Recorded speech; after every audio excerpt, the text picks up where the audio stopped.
Sí, doctor, buenas tardes.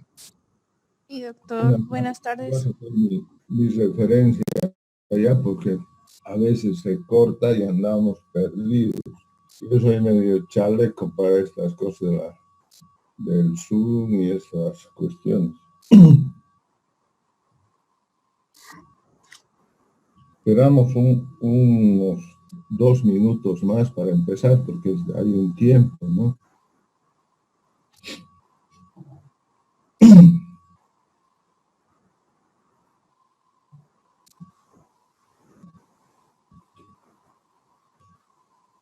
Si paría algo, por favor, les ruego que me interrumpan o si quieren hacer alguna pregunta o algo, ¿ya? Está bien, doctor. Está bien, doctor. Ya, gracias.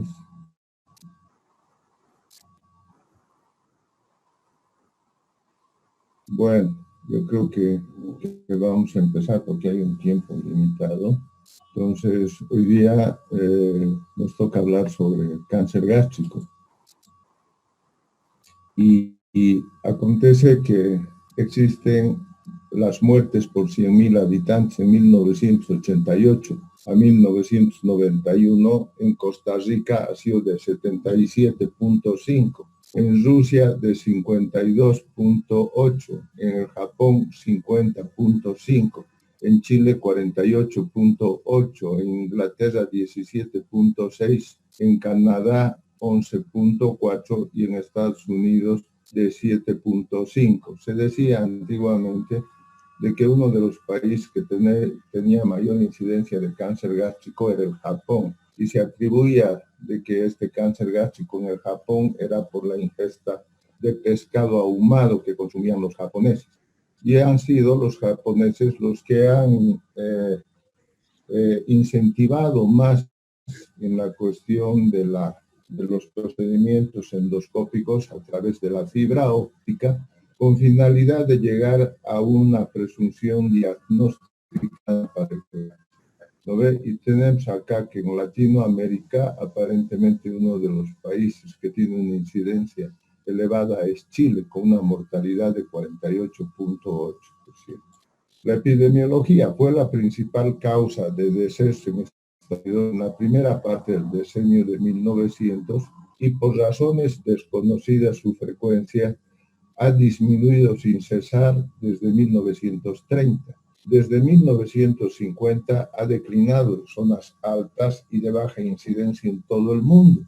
En 1940 en Estados Unidos bajó la tasa de mortalidad de 31.5 casos por 100.000 en varones blancos a 7.8 casos por 100.000 en todos los varones en 1983. ¿Por qué hace diferencia de varones blancos o todos los varones? Porque aparentemente la incidencia es mayor en la raza negra. Existe una clasificación histológica. Según Lauren, se divide en dos subtipos.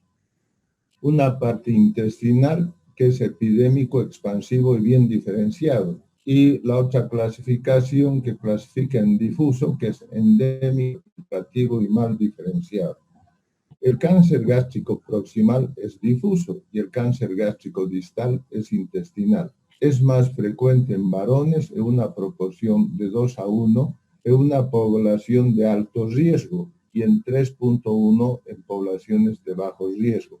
Es más frecuente en negros y en asiáticos. La patogénesis, un componente genético hereditario o adquirido en el sustrato celular, es influido por agresiones ambientales que acumulan mutaciones genéticas como lesiones precancerosas, como una gastritis atrófica crónica, metaplasia intestinal, displasia gástrica y carcinoma. El riesgo familiar aumenta 8 veces. Hay el ejemplo de Napoleón Bonaparte. Dice que el abuelo de Napoleón Bonaparte murió de cáncer gástrico. Su papá murió de cáncer gástrico. Su tío murió de cáncer gástrico y Napoleón Bonaparte murió de cáncer gástrico. La anatomía patológica. Existe la clasificación de Borman. Esta clasificación es endoscópica. Tenemos el Bormann 1, carcinoma polipoide, Bormann 2, carcinoma ulceroso sin infiltración, Bormann 3, carcinoma ulceroso infiltrante, Bormann 4, carcinoma infiltrante difuso, y Bormann 5, carcinoma que no encaja en ninguna de estas 4 categorías. Tenemos la clasificación internacional, la clasificación por etapas, que está en relación con el sistema TNM, y que T quiere decir tumor primario. TX no se puede valorar el tumor primario. T0 no hay evidencia de tumor primario. TIS, carcinoma in situ. T1 invade la lámina muscular o la submucosa y T2 invade la muscular o la subserosa. T3 penetra la serosa sin invadir estructuras adyacentes y T4 invade estructuras adyacentes. Ganglio linfático regional que está como N. NX no se puede valorar los ganglios linfáticos regionales. N0 no hay metástasis a ganglios linfáticos regionales. N1 metástasis en 1 a 6 ganglios linfáticos regionales. N2 metástasis en 7 a 15 ganglios linfáticos regionales. N3 metástasis en más de 15 ganglios linfáticos regionales. La M, que quiere decir metástasis a distancia. MX no se pueden valorar las metástasis a distancia. No hay metástasis a distancia. M1, metástasis a distancia. Los resultados quirúrgicos que se valoran como R0, no hay tumor residual. R1, tumor residual microscópico y R2, tumor residual macroscópico. Dentro de los síntomas y diagnóstico existe la pérdida de peso en un 62%, dolor abdominal 52%, náuseas 34%, anorexia 32%, disfagia 26%, melena 20%, saciedad temprana 17%, dolor tipo ulceroso 17%. Dentro de los signos físicos podemos encontrar una masa palpable a nivel de epigastrio. Puede existir el ganglio linfático supraclavicular, sobre todo el lado izquierdo, que se denomina el ganglio de Virchow, que es un dato ya de inoperabilidad. Luego tenemos el ganglio linfático periumbilical, es un signo de una monja española, que es la Sor María Jesús. Luego tenemos metástasis peritoneal, que se llama anaquel de Blumer, cuando hay una siembra en la parte del fondo del saco de Douglas. Puede haber una masa ovárica, que es el tumor de Krukenberg, hepatomegalia, ascitis, ictericia, caquexia y anemia en un 40%. El diagnóstico se lo realiza con radiografía con doble contraste, la endoscopía con biopsia y cepillado, la tomografía, resonancia magnética, la ultrasonografía endoscópica y la laparoscopía. El tratamiento es quirúrgico. El tratamiento en relación a lo que es el proceso neoplásico, primero hay que tratar de hacer una estadificación del cáncer. O sea, dentro de esta cuestión, si tenemos el diagnóstico por medio de una endoscopía y ahí la clasificación de Bormann, si nos clasifican como Bormann 3, mucha gente ya no opera. Pero hay que considerar una cosa, que el tratamiento del cáncer no únicamente es curativo, sino que también es paliativo. Y dentro del aspecto paliativo puede ser de que el paciente con un tumor a nivel de estómago, que sea un tumor sangrante, que está perdiendo, ¿sí? Sin pantalla. Que está perdiendo sangre, en fin, y con finalidad de cohibir el proceso hemorrágico que tiene el paciente, tiene indicación quirúrgica, aunque no tengamos que hacer un tratamiento curativo, sino paliativo. Algún problema que esté condicionando una obstrucción, en fin. ¿Ve? Entonces, dentro del tratamiento, si el tumor estaría como Bormann 1 o Bormann 2, tiene probabilidades, inclusive hasta en Bormann 3, probabilidades de que el paciente se cure. Entonces, el tratamiento para el cáncer es un tratamiento que va en relación a una resección del tumor. de acuerdo a la ubicación del tumor. Si el tumor está, digamos, en la parte del antro, se puede hacer una hemigastrectomía y con una anastomosis tipo Bill-Rod 1 o Bill-Rod 2, con una disección ganglionar, de acuerdo a la especificación que hemos indicado el día de ayer en la disposición de los ganglios, el retiro de los ganglios. Si el tumor estaría a nivel del cuerpo, entonces los ganglios esplénicos, que va a conllevar a un procedimiento más amplio que se llama gastrectomía total ampliada, que implica hacer una gastrectomía total más una esplenectomía. Inclusive retiramos la parte de la cola del páncreas y se hace una omentectomía, o sea, retirar todo el omento superior o el epiplón mayor, porque es ahí donde está la invasión, los ganglios, en fin, y hay que hacer más una omentectomía total.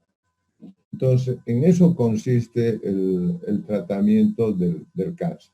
No tienen una respuesta favorable al tratamiento adyuvante en relación de lo que es la radio y la quimioterapia. Estamos hablando del adenocarcinoma, ¿no ve?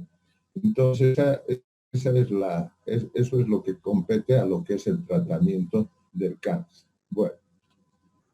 Aquí tenemos una imagen, aquí hay un proceso, un tumor ulcerado a nivel del cuerpo, del estómago. Aquí tenemos otro tumor que está en el fundus gástrico y aquí hay otro tumor que está a nivel del antro y cerca al duodeno, cerca al filo.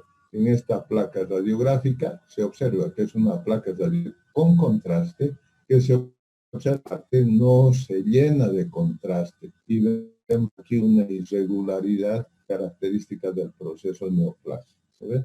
De igual manera, en esta placa radiográfica con contraste, vemos aquí como una muesca, como como si morderíamos una manzana, ¿no? Aquí vemos irregularidad.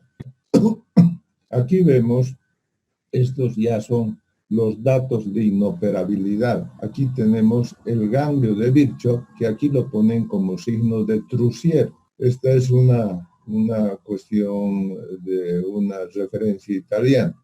Luego tenemos de que aquí hay metástasis, ¿no ve? A nivel de la curvatura mayor, cerca a la región esplénica, porque aquí ya están los ganglios, y los ganglios actúan como filtros en el proceso neoplásico. Aquí que hay una siembra y hay una infartación ganglionar con diseminación a nivel de la curvatura menor, en el epiplón menor. Aquí vemos que hay metástasis en el hígado. Y luego tenemos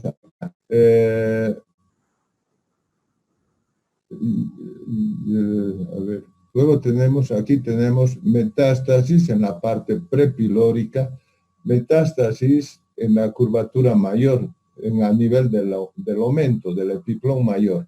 Aquí tenemos un tumor, que son tumores de ovario, que conllevan al tumor de Krukenberg, o sea, es un proceso metastásico gástrico y que compromete los ovarios, el tumor de Krukenberg.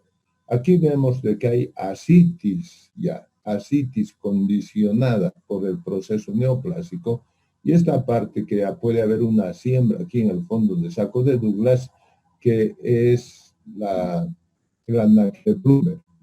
¿No ve? Entonces, todas estas cosas ya son aspectos que nos especifican de que el proceso neoplásico está muy avanzado, y todas estas cuestiones ya las podríamos catalogar como una carcinomatosis peritoneal. Ya no tendría indicación el paciente de algún tipo de procedimiento. Ahora, vamos a entrar a otro tipo de tumor, el linfoma gástrico.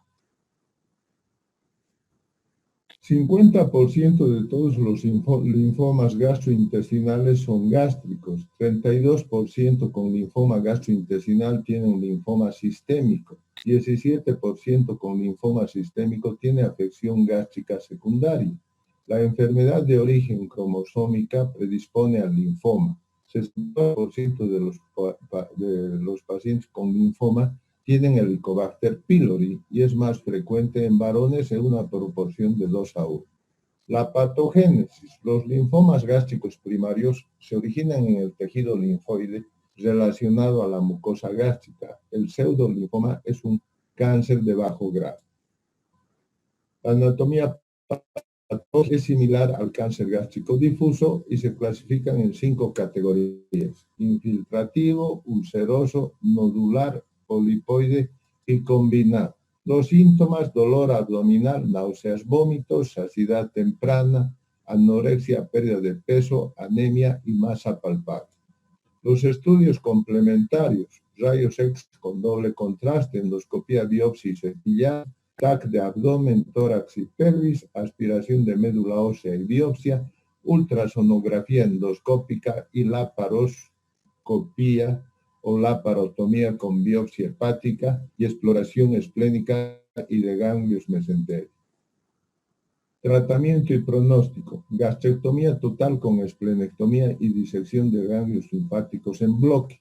Radio y quimioterapia producen tasas de curación alcanzables con la cirugía. Con cirugía, la supervivencia en 5 años es de 34 a 50%. Bueno, entonces acontece que el linfoma gástrico, tiene una respuesta favorable a la radio y a la quimioterapia, a diferencia del adenocarcinoma gástrico. Entonces, hoy en día hay un tratamiento, el tratamiento adyuvante que se denomina CHOP, que son con medicamentos citostáticos y que hay una remisión del proceso tumoral correspondiente a un linfoma que se asemeja con los procedimientos quirúrgicos. Ocurre de que en muchas ocasiones hay errores de diagnóstico que reporta el patólogo cuando se hacen tomas de biopsia del tumor gástrico y el patólogo reporta como adenocarcinoma, y particularmente a mí me ha ocurrido en 2 oportunidades. Un paciente con un gran tumor que se le ha hecho una gastrectomía total y que tenía un tumor de adenocarcinoma o un diagnóstico de adenocarcinoma. Se le hizo una gastrectomía total y se le dijo al paciente que bueno, después de enviar la pieza reportaron como linfoma y se le dijo que continúe con tratamiento adyuvante. El paciente no hizo el tratamiento adyuvante y después de 1 año apareció otra vez con un tumor abdominal y se lo mandó para patología, para que le hagan un tratamiento en oncológica, y acontece que con el tratamiento adyuvante hubo una remisión total y que tenía un tumor gigante, y acontece que con la cuestión de la quimioterapia hubo una infiltración a nivel de la vena y le produjeron una necrosis en el brazo que, bueno, remitió con curaciones, pero hay una complicación que con este tratamiento adyuvante a veces hay una perforación intestinal y este paciente se lo tuvo que operar. En el hospital Viedma lo operé y la primera vez lo operé en Ansaldo y en la segunda cirugía como complicación tenía una perforación de intestino, pero no había ningún tumor. O sea, es decir que el tratamiento adyuvante fue muy efectivo. Se hizo la sutura, la perforación y el paciente evolucionó bien. ¿Sí? Otro caso, el papá de una doctora de Ney Valle, que también tenía un diagnóstico de adenocarcinoma. Entonces se lo operó y se le hizo una gastrectomía total. Y el estudio histopatológico de la pieza reportó linfoma. Entonces, si nosotros hubiéramos tenido un diagnóstico endoscópico adecuado, a ese paciente no lo hubiéramos operado y únicamente se hubiera sometido a un tratamiento médico en oncología clínica. Pero bueno, después fue referido a oncología clínica, le hicieron el tratamiento adyuvante y fue bien el paciente. Muy bien. Ahora tenemos tumores benignos. Dentro de los tumores benignos tenemos los pólipos hiperplásicos, 60-90% de todos los pólipos. Se encuentran más en el antro, en un 60%, tienen un origen inflamatorio y remiten con antibióticos. Son asintomáticos y pueden transformarse en neoplasia. El síndrome de poliposis múltiple son adenomatosos o hiperplásicos. Adenocarcinoma concomitante un 20%, se diagnostican endoscópicamente y el tratamiento es quirúrgico. Vólvulo gástrico puede ser transitorio con pocos síntomas o ocasionar obstrucción aguda con isquemia y necrosis. Acá hay la tríada de Bouchard, que consiste en dolor epigástrico agudo, arqueo violento, incapacidad para introducir la sonda nasal. El diagnóstico es simple con una radiografía de abdomen. El tratamiento es quirúrgico y el tratamiento consiste, si es que no hay necrosis, únicamente hacer una desvalvulación y a veces es conveniente hacer una gastrostomía, porque la gastrostomía va a hacer de que ese estómago se adhiera y no se vuelva a volvular. Bueno, hasta aquí, si tienen alguna pregunta, por favor, pueden hacérmela.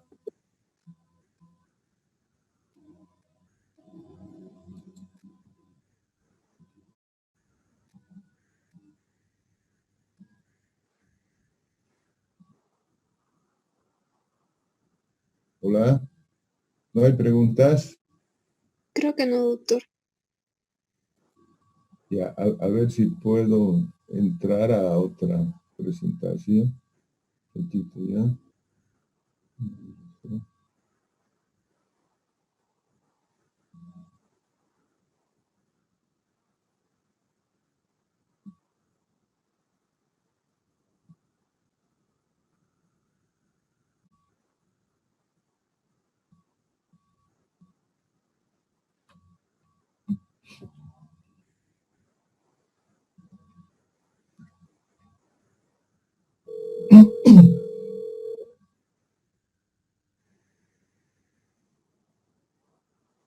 ¿No hay ninguna pregunta? Doctor, en el vólvulo gástrico, Sí. ¿la gastrostomía es temporal o permanente? No es temporal, pues la gastrostomía es temporal, porque el estómago puede estar distendido y tal, ayuda inclusive dentro del postoperatorio, ¿no ve? Entonces, una vez que se deja un tiempo, porque se fija el estómago ahí, a la pared del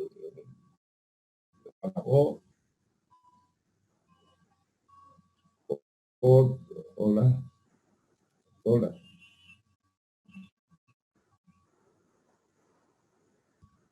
Hola, G. Hola. Quiero hacer la otra presentación que hago. Aquí estoy.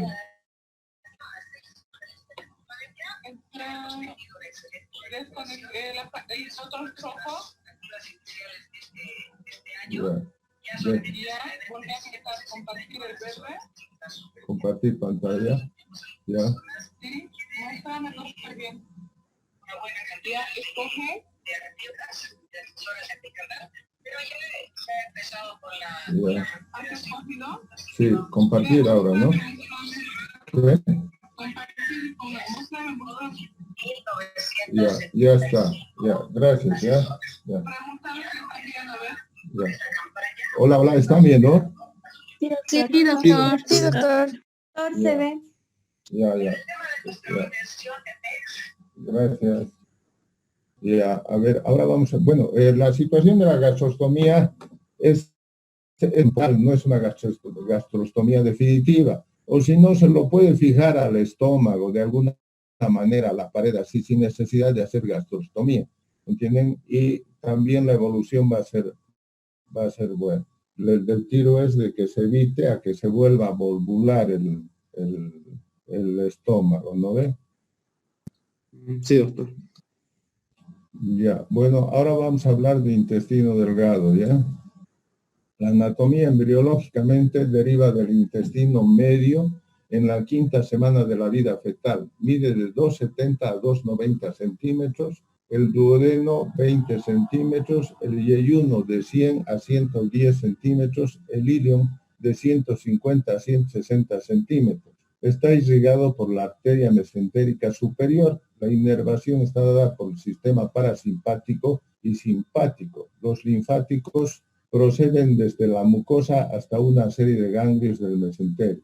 Aquí tenemos, esta es la parte del duodeno, este es el ángulo de Treitz, aquí empieza el yeyuno, ¿no ve? Y acá empieza el ilion. Entonces, ¿cómo podemos diferenciar lo que corresponde al yeyuno y al ilion? Entonces vamos a ver que aquí los arcos vasculares en el yeyuno son más elongados en relación a los arcos vasculares del ilion. Esta es una manera de poder diferenciar si estamos en el yeyuno o en el ilion. Aquí ya es la válvula iliocecal. Está irrigado el intestino delgado por la arteria mesentérica superior, ¿no ve? Aquí tenemos la ileocólica que ya va a la que compromete la parte del colon. Si por alguna circunstancia hubiese algún problema aquí a nivel de la arteria mesentérica superior, una obstrucción por una trombosis mesentérica, por ejemplo, no únicamente el intestino delgado va a ser el afectado, sino también parte del colon hasta la mitad del colon transverso, que ese es el sistema de irrigación. Aunque el colon tiene ayuda por el arco de Riolano, a través o puede ser que la mesentérica inferior pueda irrigar parte del colon transverso también y ayuda a la irrigación del colon derecho. La anatomía microscópica consta de 4 capas: mucosa, submucosa, donde está el plexo de Meissner, y la muscular, donde está el plexo mientérico de Auerbach y la serosa. La fisiología: digestión y absorción es la principal función. Sustancias nutritivas, agua, electrolitos y minerales, carbohidratos, proteínas, grasas, agua, electrolitos y vitaminas. La motilidad: el vago es colérgico y excitador, y el simpático es peptidérgico e inhibidor. Aquí tenemos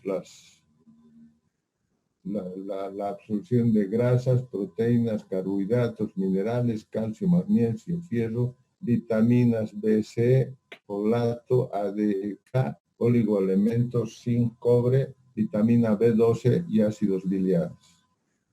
Función endocrina: hormonas gastrointestinales, gastrina, secretina, colecistocinina, motilina, polipéptido inhibidor gástrico, péptido intestinal vasoactivo, neurotensina, péptido liberador de gastrina, somatostatina, enteroglucagón, péptido y receptores. La función inmunitaria: se ingieren numerosas bacterias, parásitos y virus. El principal mecanismo inmunitario es la síntesis y secreción de inmunoglobulina A. Se dice que la parte del intestino es el mejor laboratorio que hay, y no hay laboratorio más completo que en el que existe en el intestino delgado. El intestino delgado puede estar afectado, y puede estar afectado por procesos obstructivos. Aquí tenemos obstrucción intestinal. La etiología: causa extraluminal, adherencias, hernias, carcinoma y abscesos de la pared. Causas de pared: tumores primarios, tuberculosis, Crohn, intussuscepción, intraluminales, cálculos, enterolitos, cuerpos extraños y desastres. Aquí tenemos la incidencia porcentual. Esta parte que vemos negra, que corresponde a un 60%, está condicionada por adherencias. Diversas causas, tenemos el 5%. Enfermedad de Crohn tenemos en esta porción, y hernias más o menos un 10%, y neoplasias más o menos un 20%. Esta es una figura que muestra una intussuscepción. Si vemos, este es el intestino delgado y este es el colon. ¿Por qué decimos el colon? Porque ¿por qué decimos el colon? Porque aquí se ve las bandeletas blancas, y estas son las austras. ¿lo ve? Entonces aquí están haciendo una desinvaginación, que es como ordeñar. No hay que traccionar. Si traccionamos de esto, se va a trancar. Entonces hay que hacer así como un ordeño para hacer la desinvaginación. Aquí tenemos, esta es una hernia que está estrangulada, ¿no ve? Que como causa de obstrucción intestinal, aquí ya vemos que hay un trastorno sistémico en la que ya hay necrosis del intestino y este paciente es candidato a hacerle una resección de esta parte y una anastomosis del intestino que es viable. Aquí tenemos, este es un divertículo de Meckel y esta se llama una hernia de Littré, porque este divertículo entra dentro del saco herniario, no condiciona un proceso obstructivo, pero hay una necrosis del divertículo. Aquí tenemos una impactación de un ganglio a nivel del ilion terminal. Este es un cálculo de la vesícula biliar que ha hecho una fístula, probablemente con el duodeno, y se ha ido a impactar aquí y ha condicionado un proceso obstructivo. La patología de la obstrucción intestinal, bueno, ¿qué es lo que pasa cuando hay un proceso obstructivo? Pues hay una éstasis del contenido intestinal y hay una flora bacteriana. Es por eso que los pacientes deben requerir de un tratamiento antibiótico, inclusive de forma preventiva. Las manifestaciones clínicas, el paciente con obstrucción intestinal va a tener dolor abdominal, dolor de tipo retortijón, de tipo cólico, va a tener náuseas, va a tener vómitos, no eliminación de heces ni de gases. El diagnóstico ya se lo puede hacer por dentro de un clínico que se lo va a corroborar con la radiografía. Con la radiografía vamos a ver niveles hidroaéreos en la radiografía simple de pie, la radiografía simple de cúbito, vamos a ver la dilatación del intestino y de acuerdo al compromiso vamos a ver si es que hay edema de pared que se va a traducir por una parte blanquecina que está en los contornos del intestino. Los exámenes de laboratorio pueden mostrar, que les digo, leucocitos con desviación izquierda de acuerdo al compromiso que tenga. ¿Y cuándo podemos pensar de que el intestino está complicado? Aquí tenemos obstrucción simple, comparación con obstrucción con estrangulación. Entonces vamos a ver que ya hay sufrimiento intestinal cuando el paciente tiene fiebre y taquicardia. Entonces ya podemos pensar que hay una obstrucción intestinal complicada con necrosis de asa. ¿Ve? El tratamiento, aquí vemos esta radiografía, por ejemplo, es una radiografía de cúbito. No vemos niveles hidroaéreos, pero vemos una distensión del intestino. ¿No? Y aquí hay una parte blanquecina que muestra por la distensión de diámetro un proceso inflamatorio que se traduce por esta parte blanquecina que vemos. ¿No ve? Entonces, esta es una obstrucción mecánica porque podemos hacer un diagnóstico diferencial con el ilio paralítico. Y aquí, si ustedes se fijan, en esta parte, no se ve muy bien en esta radiografía, pero acá, por ejemplo, en esta radiografía que es de pie, se ven los niveles hidroaéreos. ¿No ve? Aquí hay una zona afectada donde está la flecha.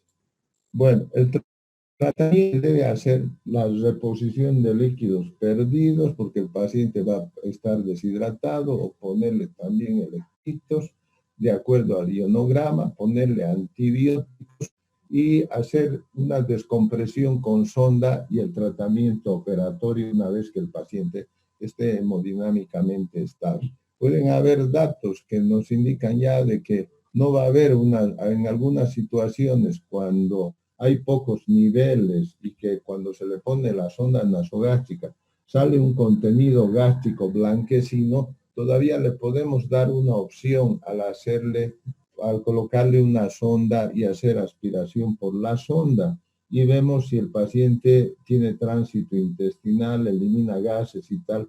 Se les repite la radiografía y se va a ver cómo es la evolución radiológica, si se quitan los niveles y tal. Puede ser de que se lo tenga que tratar médicamente, pero en otras circunstancias el tratamiento es quirúrgico y va en relación a la causa. Si la causa de la obstrucción es por bridas y adherencias, hacer un análisis de bridas adherencias. Si es por hernia, hacer el tratamiento de la hernia. Si es un cálculo biliar, hacer una enterotomía, retirar el cálculo biliar. En fin, en eso consiste el tratamiento. Si es un tumor, hacer la resección dentro de los márgenes respectivos oncológicos para la resección del tumor, el tratamiento del proceso neoplásico.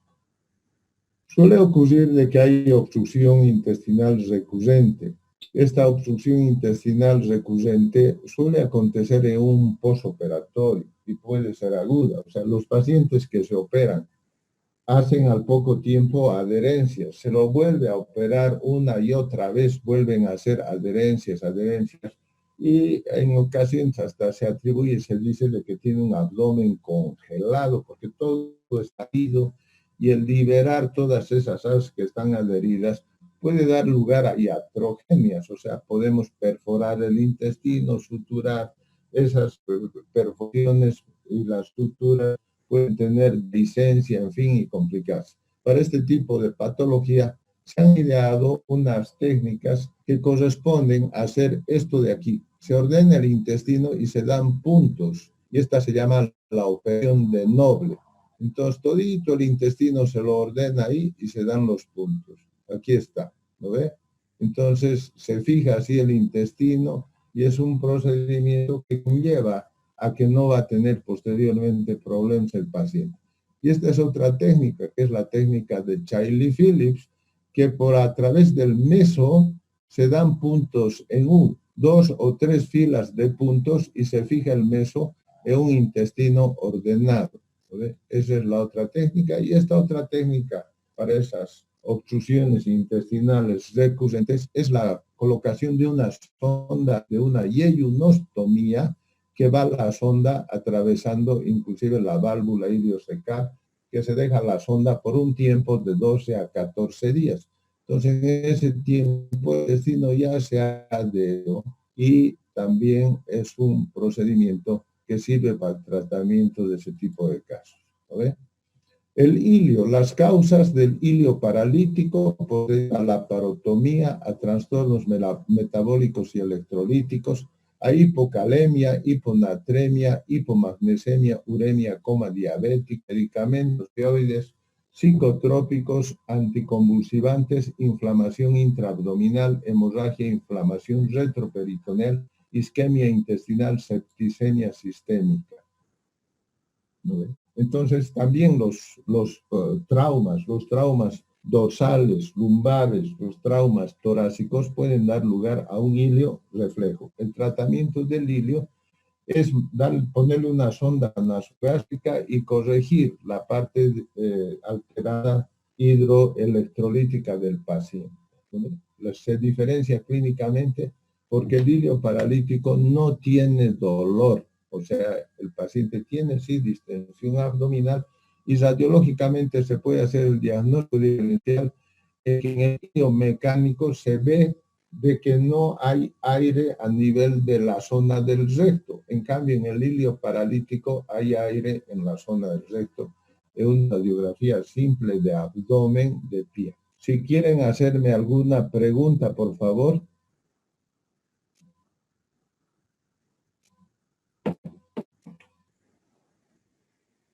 Hola, ¿están ahí? Sí, doctor. Hola. ¿Alguna pregunta? Creo que no, doctor. ¿Cómo? Creo que no hay preguntas. ¿No hay preguntas? No, doctor. ¿Han entendido el diagnóstico para un ilio biliar por una impactación